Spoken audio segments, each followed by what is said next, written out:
I want to explain why religions are somewhat the way they are in the best words I can. Let's just go with Christianity first, and like the whole idea of the Father and the Son, and putting spirits and human figures to them. Well, America got really disillusioned pretty quick, and every other religion that follows a human figure sort of gets disillusioned quick. Have you ever realized that the people over in the Far East have all these crazy gods with like 6 heads and 25 of these and 25 of those? Do you know that at one time people knew that there were dragons? Like in the physical world, there were physical dragons, but dragons hid in caves by mountains. Why does that sound so familiar? Do you know who hides off in caves? Like, let's think, there's back when there was no, you had to buy land and be accounted for.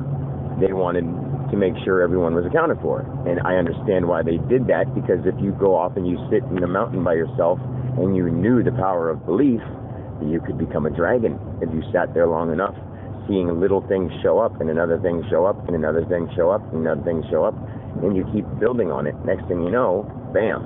Like, that's how people learn how to morph. There are people who know how to morph into animals in the real world.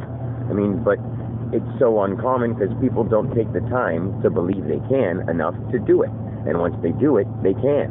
But most people don't do that. They're like, I think I could. It must have been in my imagination or something. Because usually it starts there. You're not going to just automatically turn into an animal. You, as a kid, you exercise your imagination and you learn what your body can do. And you grow up around the people you're around. If you end up short, it's because you're around the consensus of short people. You never really dreamed of yourself being tall, or you worried about not being tall, so you ended up being short. So let's go off to places like Buddhism and Hinduism. I'm not going to say too much because I'm no master of any religion, but I've studied them all because I wanted to see what the likenesses and differences and the consistencies were. Well, when you think about the fact that they all talk about these crazy named people, well, so that I'm not saying crazy names in an English term, and I'm sorry, it's just they're spelled wildly in our, with our letters, they're just wildly pronounced. So, but I mean, I love them too, they're cool, but I don't know how to pronounce them. So, and I feel silly trying to pronounce them because I grew up here and I speak English, and I don't really think I need to translate languages for people to understand me. If someone wants to translate me, they can, but I'm a little too busy doing other more important things than trying to translate it, because most people speak English anyway. Anyway, it's really just belief systems. People went off and they saw this kind of God, and the next person who heard that story saw a different kind of God. Next person who did this heard that kind of God.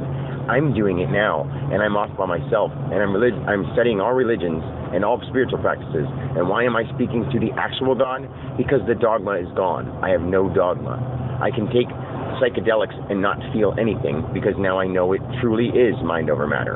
But in order to believe in yourself that deeply, as in mind over matter, it's like Star Wars, Luke Skywalker stuff. You train your mind, and you actually can.